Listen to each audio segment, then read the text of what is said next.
कक्षा 10 के मेरे प्यारे विद्यार्थियों, बहुत बहुत स्वागत है आप लोगों का आज के इस नए वीडियो में। प्यारे विद्यार्थियों, लगातार हम लोग सर्वनाम विषय पर चर्चा कर रहे हैं। पद परिचय पाठ के अंतर्गत सर्वनाम विषय की चर्चा में आज देखिए कक्षा 10 विषय हिंदी भाषा पाठ पद परिचय सर्वनाम, सर्वनाम का भाग 3। प्यारे विद्यार्थियों, सर्वनाम का भाग 1 और सर्वनाम पाठ का भाग 2, ये दोनों वीडियो आप देख चुके होंगे। पद परिचय पर चर्चा लगातार चल रही है हम लोगों की। प्यारे विद्यार्थियों, वीडियो शुरू करने से पहले आज हम लोग ये सर्वनाम विषय पर अंतिम वीडियो आपको उपलब्ध करा रहे हैं। तो सर्वनाम विषय आज आपका पूरा हो जाएगा। पद परिचय में जो आगे की चर्चा होगी उसकी बात हम नेक्स्ट वीडियो में करेंगे। आज सर्वनाम पर चर्चा हम लोग पूरी करने की कोशिश करते हैं। प्यारे विद्यार्थियों, हम सर्वनाम पर चर्चा शुरू करें इसके पूर्व अति आवश्यक सूचना आपको जो बार बार पिछले वीडियो में दी गई है, इस बार फिर से मैं कहना चाहता हूं।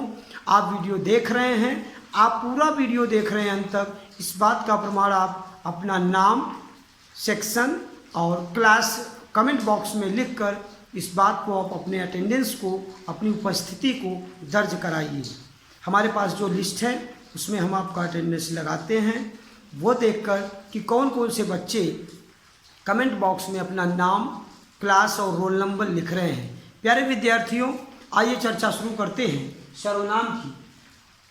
4 सर्वनामों की चर्चा हम लोग कर चुके हैं और हमने कहा था कि ये सर्वनाम के 6 भेदों की चर्चा हम आपको अब देख सकते हैं कि यहाँ पर हमने सर्वनाम को लिखा हुआ है कि पुरुषवाचक, निश्चयवाचक, अनिश्चयवाचक, प्रश्नवाचक, इस पर चर्चा आपसे हो चुकी है। फर्स्ट वीडियो जो सर्वनाम विषय का हम लोगों ने बनाया वो ये बनाया कि सर्वनाम विषय, और यहाँ पर हम लिख सकते हैं कि सर्वनाम के कुल कितने भेद हैं, ये 6 भेद। राउंड अप में आप समझ सकते हैं सर्वनाम के 6 भेद। तो पहले वीडियो में सर्वनाम का अर्थ, सर्वनाम की परिभाषा और सर्वनाम में प्रथम सर्वनाम पुरुषवाचक सर्वनाम के कितने भेद हैं, तो पुरुषवाचक सर्वनाम के उत्तम पुरुष, मध्यम पुरुष और अन्य पुरुष की चर्चा पहले वीडियो में की गई थी। दूसरे वीडियो में निश्चयवाचक, अनिश्चयवाचक और प्रश्नवाचक, इन 3 सर्वनामों की चर्चा हम लोगों ने किया। प्यारे विद्यार्थियों, आज सर्वनाम विषय की इस तीसरे वीडियो में हम लोग संबंधवाचक सर्वनाम और निजवाचक सर्वनाम पर चर्चा करते हैं। तो आइए देखते हैं। अभी आप संबंधवाचक और निजवाचक को देख लीजिए, उसके बाद एक बार हम इन सभी सर्वनामों की चर्चा आपसे करेंगे, फिर सभी सर्वनामों के उदाहरण आपको उपस्थित कराएंगे, उसके बाद आप कार्य भी देखेंगे। तो प्यारे विद्यार्थी, बहुत ही इंटरेस्टिंग वीडियो होने वाला है ये, प्रॉमिस है आपसे। सो please B concentrate all of you. आप देखिए, ध्यानपूर्वक आप देखिए कि संबंधवाचक सर्वनाम किसे कहते हैं। सर्वनाम संज्ञा के स्थान पर प्रयुक्त शब्दों को सर्वनाम कहते हैं। मोहन दिल्ली जा रहा है, तो आप मोहन की जगह क्या कहेंगे, वह दिल्ली जा रहा है। मोहन, तो वही जो मोहन संज्ञा है उसकी जगह आपने वह यूज किया, तो वह शब्द जो है वो क्या है, सर्वनाम है। आइए देखते हैं संबंधवाचक सर्वनाम क्या कहता है। संबंधवाचक सर्वनाम कहता है, संबंधवाचक सर्वनाम का अर्थ और परिभाषा अगर समझना चाहें तो कहते हैं कि कुछ सर्वनाम ऐसे होते हैं, कैसे होते हैं, जो प्रधान उपवाक्य में आए संज्ञा या सर्वनामों के साथ आश्रित उपवाक्यों का संबंध जोड़ने का कार्य करते हैं। ऐसे सर्वनामों को संबंधवाचक सर्वनाम कहते हैं। फिर से प्यारे विद्यार्थियों, फिर से एक बार संबंधवाचक सर्वनाम की परिभाषा समझने की जरूरत है। तो आइए देखते हैं कि संबंधवाचक सर्वनाम कहता है कि कुछ ऐसे सर्वनाम होते हैं, कैसे सर्वनाम होते हैं, जो प्रधान उपवाक्य में आए संज्ञा या सर्वनामों के साथ आश्रित उपवाक्यों का संबंध जोड़ने का कार्य करते हैं। जैसे अगर आप अर्थ के, रचना के आधार पर वाक्य भेद की चर्चा हम करें तो सरल वाक्य, संयुक्त वाक्य और मिश्र वाक्य। तो मिश्र वाक्य की जब चर्चा करते हैं तो प्रधान उपवाक्य के अलावा जो आश्रित उपवाक्य होते हैं वहां पर आप ध्यान अपना ले जाएंगे, फिर परिभाषा आपको और अच्छे से समझ में आएगी। कह रहे हैं कि जो प्रधान उपवाक्य में आए संज्ञा या सर्वनामों के साथ आश्रित उपवाक्यों का संबंध जोड़ने का कार्य करते हैं, ऐसे सर्वनामों को संबंधवाचक सर्वनाम कहते हैं। प्यारे विद्यार्थियों, सरलता के लिए हमने यहाँ पर आपको दिया है कि हिंदी भाषा में जो, जिसे, कितने सर्वनाम हैं, जो, जिसे, ये दो प्रकार के संबंधवाचक सर्वनाम के उदाहरण हैं या संबंधवाचक सर्वनाम होते हैं। जैसे, अगर आप जैसे में देखें फॉर एग्जाम्पल कि संबंधवाचक सर्वनाम के हम उदाहरण देखें, तो संबंधवाचक सर्वनामों के उदाहरण में आप देख सकते हैं।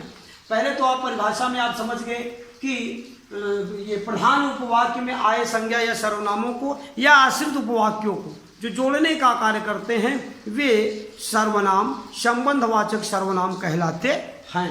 तो यहाँ पर कितने हैं संबंधवाचक सर्वनाम के भेद कितने हैं? जो या जिसे, आप देख सकते हैं, जो या जिसे।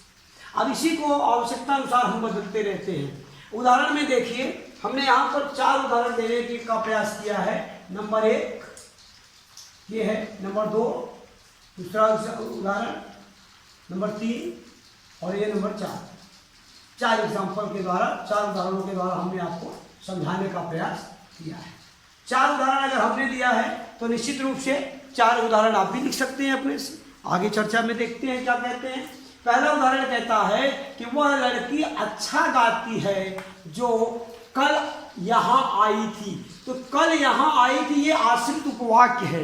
इस आश्रित उपवाक्य को प्रधान उपवाक्य में को जोड़ने का जो कार्य करता है वो कौन है? जो है। आप देखिए, प्रधान उपवाक्य में आए संज्ञा या सर्वनामों के साथ आश्रित उपवाक्यों का संबंध जोड़ने का कार्य करते हैं। तो आश्रित उपवाक्यों को जोड़ने का कार्य कौन कर रहा है? इस प्रधान उपवाक्य के साथ कि वह लड़की अच्छा गाती है, ये प्रधान उपवाक्य है। इसके साथ ये जो है ये जोड़ रहा है कल यहाँ आई थी। वही लड़की अच्छा गाती है जो कल यहाँ आई थी।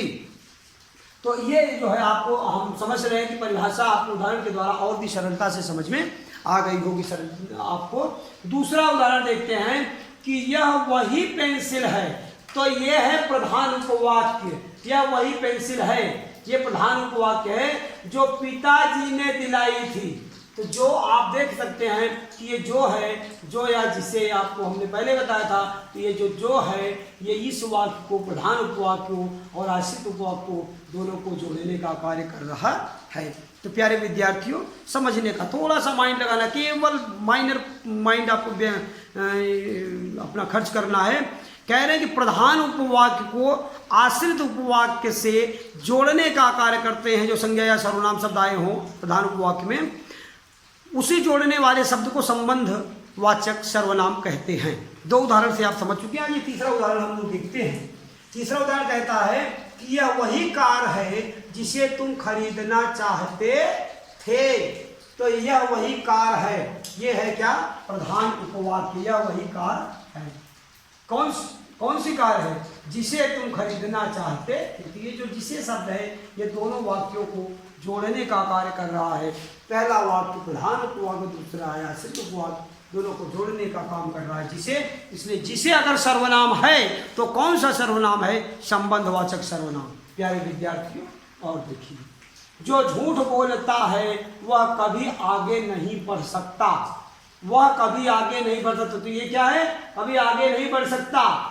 ये है आश्रित उपवाक्य। कौन सा है? प्रधान उपवाक्य। जो झूठ बोलता है ये है प्रधान उपवाक्य। तो प्रधान उपवाक्य को आश्रित उपवाक्य से जो जोड़ने का कार्य करे योजक, वो है संबंधवाचक सर्वनाम। प्यारे विद्यार्थियों, ये वह शब्द है। ये 4 के चारों धड़े का आपको एक पंथ 2 काज वाला एक हम दिखाते हैं। एक तीर से 2 निशाने आप कैसे लगा सकते हो। संबंधवाचक सर्वनाम के जो वाक्य हैं, अगर आपसे परीक्षाओं में पूछा जाए या आप समझने की कोशिश करें तो आप देखेंगे कि रचना के आधार पर वाक्य भेद की अगर हम बात करें तो सरल वाक्य और संयुक्त वाक्य को छोड़ दीजिए तो जो मिश्रित वाक्य या मिश्र वाक्य आपको मिलता है, 4 के चारों उदाहरण मिश्र या मिश्रित वाक्य के हैं। प्यारे विद्यार्थियों, ये रही चर्चा आपकी संबंधवाचक सर्वनाम की। अब हम आगे संबंधवाचक सर्वनाम के बाद अब हम चर्चा करते हैं निजवाचक सर्वनाम की। निजवाचक, निज शब्द से ही निज भाषा उन्नति, एक शब्द है महावीर प्रसाद द्विवेदी के भारतेंदु हरिश्चंद्र जी की एक लाइन है।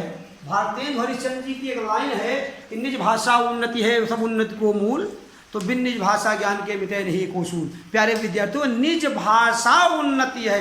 निज माने अपनी होता है, अपनी या अपना स्वयं के लिए बात करते हैं तो नाम से ही क्यों न समझने की कोशिश की जाए कि निजवाचक सर्वनाम, वाचक माने बताने वाला या कहने वाला, तो निज माने निजता, स्वयं या अपने लिए जिन सर्वनामों का प्रयोग किया जाता है उसे निजवाचक सर्वनाम कहते हैं। क्यों? क्या नाम से हम नहीं पहचान सकते? क्या नाम को जानकर हम परिभाषा और उदाहरण नहीं समझ सकते? क्या समझ सकते? प्यारे विद्यार्थियों, आइए be concentrate all of you. मैं पहले ही प्रॉमिस किया था कि बहुत इंटरेस्टिंग वीडियो होने वाला, so please all of you आप ध्यान देंगे। निजवाचक सर्वनाम जैसा कि नाम से ही स्पष्ट है, यहाँ पर देखने कह रहे हैं कि निज शब्द का अर्थ होता है अपना। क्या होता है? हमने क्या कहा कि निज शब्द का अर्थ होता है अपना या अपनी। तो निज भाषा उन्नति है, सब उन्नति को मूल हमने आपको समझाया। तो कह रहे हैं कि निज शब्द का अर्थ होता है अपना, ये तो हो गया अर्थ। अब बात करते हैं अपना के बाद आप यहाँ पर पूर्ण विराम भी लगा सकते हो यहाँ पर। अब कह रहे हैं कि जिन सर्वनामों का प्रयोग स्वयं के लिए, अपने लिए, खुद के लिए, जिन सर्वनामों का प्रयोग अपने लिए, स्वयं के लिए, खुद के लिए, सेल्फ के लिए किया जाता है वे निजवाचक सर्वनाम कहे जाते हैं। प्यारे विद्यार्थी एक बार और ध्यान से सुनिएगा। कह रहे हैं कि निज शब्द का अर्थ होता है अपना, और जिन सर्वनामों का प्रयोग स्वयं के लिए, अपने लिए या खुद के लिए किया जाता है वे निजवाचक सर्वनाम कहे जाते हैं। उदाहरण की अगर बात करें तो 3 उदाहरण के माध्यम से मैंने आपको ये निजवाचक सर्वनाम समझाने का प्रयास किया है। मेरे प्यारे विद्यार्थियों, आप देख सकते हैं। पहला उदाहरण कह रहा है, पहला उदाहरण क्या कह रहा है? आप नाम नंबरिंग यहाँ कर सकते हैं। First example and it's your second example and it's your third example। 3 उदाहरण के माध्यम से हमने आपको समझाने का प्रयास किया है। पहला उदाहरण कहता है कि मैं स्वयं चला जाऊंगा। ये स्वयं, मैं भी सर्वनाम है, लेकिन कैसा सर्वनाम है? मैं शब्द का सर्वनाम अगर बात करें तो आपको यहाँ पर आना पड़ेगा पुरुषवाचक सर्वनाम में, और पुरुषवाचक सर्वनाम में वक्ता स्वयं के लिए जिन सर्वनामों का प्रयोग करते हैं उसे उत्तम पुरुष सर्वनाम कहते हैं। वक्ता श्रोता के लिए जिन सर्वनामों का तुम, तुम्हें, तुम्हारा, तुमको, तुझे, तुम्हारे, इन सर्वनामों को मध्यम पुरुष सर्वनाम कहते हैं। और अन्य पुरुष सर्वनाम की बात करें तो वक्ता और श्रोता मिलकर किसी तीसरे के बारे में तुम, तुम्हें, तुम्हारा की जगह वह, उसे, उसको, उसने, उसे, इन सर्वनामों को अन्य पुरुष सर्वनाम कहते हैं। तो मैं शब्द कौन है? उत्तम पुरुष सर्वनाम की बात कर रहा है। लेकिन स्वयं शब्द क्या कहता है? स्वयं शब्द से ये निजवाचक सर्वनाम होता है। तो स्वयं चला जाऊंगा। अगर दूसरा उदाहरण देखें तो कह रहा है कि वह अपने आप ठीक हो जाएगा। अपने आप, स्वयं के लिए, देख लीजिएगा यहाँ पर स्वयं के लिए प्रयोग कर रहा है, वह अपने आप ठीक हो जाएगा। यहाँ करें वह अपना खाना स्वयं बनाता है, ये भी स्वयं के लिए प्रयोग किया जा रहा है, इसलिए ये भी किसका उदाहरण है? निजवाचक सर्वनाम का उदाहरण है। मेरे प्यारे विद्यार्थियों, आशा करता हूं कि आपको संबंधवाचक और निजवाचक सर्वनाम समझ में आ गए होंगे। एक बार आप सब कुछ भूलकर फिर से 1 मिनट में आप समझने की कोशिश करिए संबंधवाचक और निजवाचक सर्वनाम। बात अगर संबंधवाचक सर्वनाम की करें तो हम कह सकते हैं यहाँ कि संबंधवाचक सर्वनाम की बात करें तो कह रहे हैं कि प्रधान उपवाक्य में आए संज्ञा या सर्वनाम शब्दों का संबंध आश्रित उपवाक्य के साथ जो सर्वनाम मिलाते हैं या करते हैं, रिलेशनशिप बनाते हैं, उन्हें संबंधवाचक सर्वनाम कहा जाता है। जैसे यह वही गाड़ी है जिसे तुम खरीदना चाहते थे, यह वही पेंसिल है जो पिताजी लाए थे। ये सब शब्द क्या हैं? और हमने आपको बताया कि संबंधवाचक सर्वनाम के जो उदाहरण हैं वो मैक्सिमम ज़्यादातर क्या होते हैं? मिश्रित वाक्य के रचना के आधार पर मिश्रित वाक्य उदाहरण होते हैं। तो आप दोनों की तैयारी एक साथ कर सकते हो। अब निजवाचक सर्वनाम की बात करें तो एक बार फिर से रिवीजन में समझिए कि निजवाचक सर्वनाम वे सर्वनाम होते हैं जिसे वक्ता स्वयं के लिए, खुद के लिए प्रयोग करता है। जिसमें करता, जैसे कहता वह अपना खाना अपने ही आप या स्वयं ही बना लेगा। आप यहाँ देख सकते हैं उदाहरण क्या कह रहे हैं कि वह अपने आप ठीक हो जाएगा। मैं स्वयं चला जाऊंगा, वह अपना खाना स्वयं बना लेगा, वह अपनी किताब स्वयं पढ़ लेगा, वह अपना कपड़ा स्वयं धुल लेगा। तो ये सब चीज़ें जो हैं ये निजवाचक सर्वनाम के उदाहरण हैं। प्यारे विद्यार्थियों, आशा करता हूँ और पूरा विश्वास है कि आप वीडियो को पूरा देखेंगे और अपना नाम, क्लास और रोल नंबर, नाम, क्लास और सेक्शन कमेंट बॉक्स में लिखकर अपनी उपस्थिति दर्ज कराएंगे। प्यारे विद्यार्थियों, अपनी चर्चा को थोड़ा सा एक कदम और आगे बढ़ाकर आपको संपूर्ण सर्वनाम की चर्चा में ले चलते हैं। और आइए मेरे साथ देखिए कि कितना इंटरेस्टिंग वीडियो होने वाला है। प्यारे विद्यार्थियों, सर्वनाम के कितने भेद? 6 भेद हैं, आपको लिखाया गया पहले से क्लास में पढ़ाया भी गया है, पहले की वीडियो में बताया गया। और फिर से मैं यहाँ समझाना चाहता हूँ कि सर्वनाम के कुल कितने भेद हैं। How many kinds of pronoun you can say इन हिंदी। आप हिंदी भाषा में कहेंगे, आंग्ल भाषा में सर्वनाम के हो सकता है कुछ कम या ज़्यादा भेद होते हों। प्यारे विद्यार्थियों, हिंदी विषय में सर्वनाम के 6 भेद होते हैं। कौन कौन से 6 भेद हैं? नंबर 1 पुरुषवाचक सर्वनाम, नंबर 2 निश्चयवाचक सर्वनाम, नंबर 3 अनिश्चयवाचक सर्वनाम, नंबर 4 प्रश्नवाचक सर्वनाम, नंबर 5 संबंधवाचक सर्वनाम और नंबर 6 निजवाचक सर्वनाम।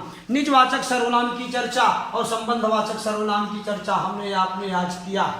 प्रश्नवाचक सर्वनाम, अनिश्चयवाचक सर्वनाम और निश्चयवाचक सर्वनाम की चर्चा सर्वनाम के वीडियो भाग 2 में आपसे हो चुकी है। प्यारे विद्यार्थियों, पुरुषवाचक सर्वनाम पर थोड़ी सी चर्चा मैं आपसे करना चाहता हूं कि पुरुषवाचक सर्वनाम के 3 उपभेद भी होते हैं। सर्वनाम के 6 भेदों में पुरुषवाचक सर्वनाम के 3 उपभेद होते हैं। उत्तम पुरुषवाचक सर्वनाम, मध्यम पुरुषवाचक सर्वनाम और अन्य पुरुषवाचक सर्वनाम। समझाया आपको बार बार कि मैं, मेरा, मुझे, मुझको, मुझे, मुझसे, ये क्या है? ये उत्तम पुरुष सर्वनाम के उदाहरण हैं। तुम, तुम्हें, तुम्हारा, तुमको, तुमको, तुमसे, तुमसे, तुम्हें, तुझे, ये सब क्या हैं? ये मध्यम पुरुष सर्वनाम की चर्चा है। और अन्य पुरुष सर्वनाम किसे कहते हैं? वह, उसे, उसको, उसने, उसे, उसका, उसे, ये सब क्या है? अन्य पुरुष सर्वनाम। तो प्यारे विद्यार्थियों, एक बार मैं फिर से कहूँगा कि एक बार वीडियो सर्वनाम के तीनों वीडियो को आप देखिएगा। ये 3rd पार्ट देखने के बाद पार्ट 1, पार्ट 2 और पार्ट 3 तीनों पार्ट देखिएगा और आपको बहुत ही अच्छा सर्वनाम आपका तैयार हो जाएगा। आगे की चर्चा करें तो यहाँ कुछ लिख रहा है। यहाँ पर क्या लिखा हुआ आप देखिए, पढ़िए ध्यान से पढ़िए। यहाँ पर दिख रहा होगा, लिखा है कि निम्नलिखित उदाहरणों के भेद सर्वनाम लिखिए।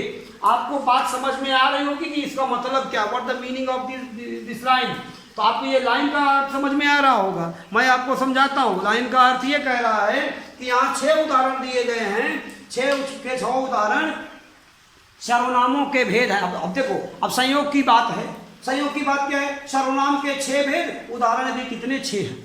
हो सकता है कि हर सर्वनाम दूसरे का भेद हो। ऐसा भी हो सकता है कि एक ही सर्वनाम के 2 उदाहरण हो। अगर ऐसा हुआ तो कोई एक सर्वनाम, 2 सर्वनाम गायब भी हो जाएगा। ऐसा भी हो सकता है कि 6 के 6 उदाहरण एक ही सर्वनाम के हों। ये आपके अपनी रिस्पॉन्सिबिलिटी है, आपकी अपनी जिम्मेदारी बनती है प्यारे विद्यार्थियों कि आप इन सभी 6 के 6 उदाहरणों को सुनिए। मैं पढ़ दे रहा हूँ और इनके भेद लिखना है आपको। तो ये इसका आंसर आपको नेक्स्ट वीडियो में मैं दूंगा। अगला पार्ट, जो भी पार्ट आएगा, विशेषण आएगा, क्रिया विशेषण, जिसकी भी चर्चा हम आपसे करेंगे, उसी वीडियो में आपको ये 6 के 6 उदाहरणों के मैं नाम बताऊंगा कि कौन सा उदाहरण किस सर्वनाम का भेद है। लेकिन प्यारे विद्यार्थियों, दिस इज योर रिस्पॉन्सिबिलिटी। अगर आप ध्यान से तीनों पार्ट देख लेते हैं सर्वनाम के, तो ये 6 के 6 उदाहरण आपको आ जाएगा खुद की कौन सा उदाहरण किस सर्वनाम का है। और अगर आप ये बताने में समर्थ हो जाते हैं, सक्सेस हो जाते हैं, सफल हो जाते हैं, तो आप अपने आप को अच्छा विद्यार्थी मान सकते हैं। नहीं, अच्छे तो आप अभी भी हैं। आप अपने आप को बहुत अच्छा विद्यार्थी मान सकते हैं। कब? जब 6 के 6 उदाहरणों के भेद आप बता लेंगे तब। Very good. प्यारे विद्यार्थियों, देखते हैं। पहला उदाहरण कह रहा है, वह आप ही अंदर आया था। वह आप ही अंदर आया था। यहां पर क्या करें? वह आप ही अंदर आया था। इसका भेद आपको बताना है। अब यहां कह रहे हैं कि जो पढ़ेगा वह पास हो जाएगा। अब इसको आप बताइए कौन सा भेद है? तुम्हारे साथ कौन जाएगा? क्वेश्चन मार्क भी लगा हुआ है। अब सर्वनाम का भेद न बता पाओ मेरे प्यारे विद्यार्थियों, तो ये आपकी गलती है। इसमें मेरी कौन सी गलती? कुछ खाकर खेलने जाना, कुछ हो सकता है इसी शब्द में सर्वनाम हो। खोजिएगा वीडियो देखते देखते कौन सा सर्वनाम का भेद है। यह मेरी गाड़ी है, तो क्या कह रहा है, यह मेरी गाड़ी है, तो ये किसकी गाड़ी है आप जानिएगा। यह मेरी गाड़ी है, हो सकता है यह शब्द में सर्वनाम हो सकता है कि यह शब्द में सर्वनाम हो। अब कोई सर्वनाम अगर 6 में से कोई ऐसा भेद हो जिसका यह सर्वनाम होता हो तो आपको सरलता हो जाएगी। कब, जब आप वीडियो को, पिछले वीडियो को भी देखेंगे तब। अब करें मैं एक विद्यार्थी हूँ, वह एक विद्यार्थी है, तुम एक विद्यार्थी हो, इस तरह के उदाहरण भी एक ऐसा सर्वनाम है जो ये भी बताता है, इसके ऐसे भी उदाहरण बनते हैं। मैंने लगभग सर्वनामों पर टिक कर दिया है आपकी सरलता के लिए। खोजिएगा प्यारे विद्यार्थियों, चीटिंग नहीं करना, ध्यान से वीडियो को सुनना और देख लेना।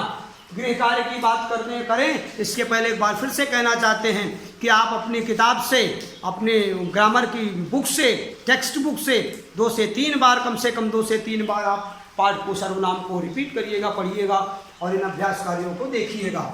गृह कार्य की बात करें तो गृह कार्य में कह रहे हैं नंबर 1, पहला 3 गृह कार्य है, देखते हैं। पहला कहता है कि उपलब्ध अध्ययन सामग्री को लिखकर अभ्यास करें। उपलब्ध अध्ययन सामग्री को, पूरी की पूरी अध्ययन सामग्री को।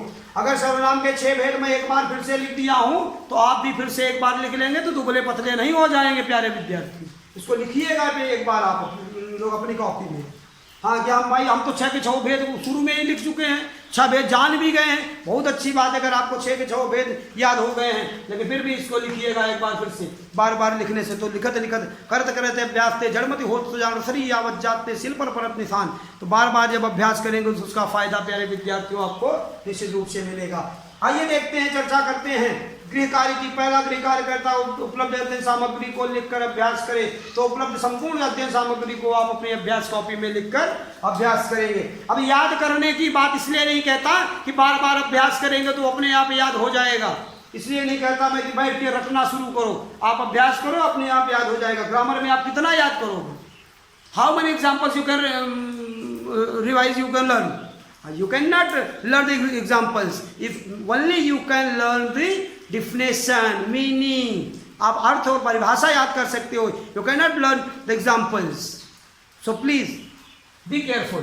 आप दूसरा होमवर्क क्या कहता है, दूसरा गृह कार्य कहता है कि संबंधवाचक तथा निजवाचक सर्वनामों की परिभाषा, संबंधवाचक तथा निजवाचक सर्वनामों की परिभाषा तथा उदाहरण लिखकर अभ्यास करें। उदाहरण यहां से भी लीजिएगा 4, यहां से भी लीजिएगा 3 प्यारे विद्यार्थियों, लेकिन इनके अलावा भी उदाहरण लिखने का प्रयास करिएगा। अगर आप इन उदाहरणों के अलावा भी उदाहरण लिखने में सफल हो जाते हैं तो आप अपने आप को, मैं फिर से कहता हूं, आप अपने आप को बहुत अच्छा विद्यार्थी मान सकते हैं। अच्छे आप अभी भी हैं, बहुत अच्छे हो सकते हैं। नेक्स्ट है, अभी देखो ये रेड पेन से क्यों लिखा है इसको, ये खतरनाक है होमवर्क है। तीसरा होमवर्क क्या कहता है कि सभी सर्वनामों के 5-5 उदाहरण अपनी अभ्यास कॉपी में लिखिए। हो सकता है जिसके पहले भी आप 5-5 उदाहरण लिख चुके हो तो दुबले पतले फिर कह दे रहा हूं नहीं हो जाओगे, फिर 5-5 उदाहरण लिख लेना। प्यारे विद्यार्थियों, जितना ज़्यादा आप लिखोगे, अभ्यास करोगे, उतना ही आपकी मेमोरी पावर, आपकी लर्निंग पावर आपकी मजबूत होगी, आपकी वोकाबुलरी और मजबूत होगी। So please my dear student, आपको जो निर्देश दिए जाते हैं उनको आप कड़ाई से, उसको एक डिसिप्लिन स्टूडेंट की तरह उसका पालन करिए।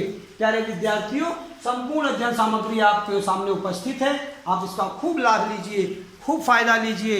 अपने छोटों का, अपने बड़ों का सबका ख्याल रखिए। आप क्लास 10th के रिस्पॉन्सिबल स्टूडेंट हैं, आप जिम्मेदार विद्यार्थी हैं, जिम्मेदार नागरिक हैं देश के। सो प्लीज़ माय डियर, ये जो महामारी चल रही है इससे खुद भी बचिए, लोगों को भी बचाइए और घर में रहिए, सुरक्षित रहिए, खूब मेहनत करिए। आपको स्ट्रांग, मजबूत होने की ज़रूरत है। बहुत सारे विद्यार्थी इस बीच में अपने ट्रैक से उतर चुके हैं, उनसे आगे बढ़ने का यही एक मौका है। नहीं तो 24 घंटे सबके पास होता है, सब बच्चे पढ़ते हैं। प्यारे विद्यार्थियों, ये वो टाइम है जब आप अपने आप को बहुत कुछ लोगों से, बहुत सारे लोगों से बहुत आगे लेकर जा सकते हो। So please be careful all of you.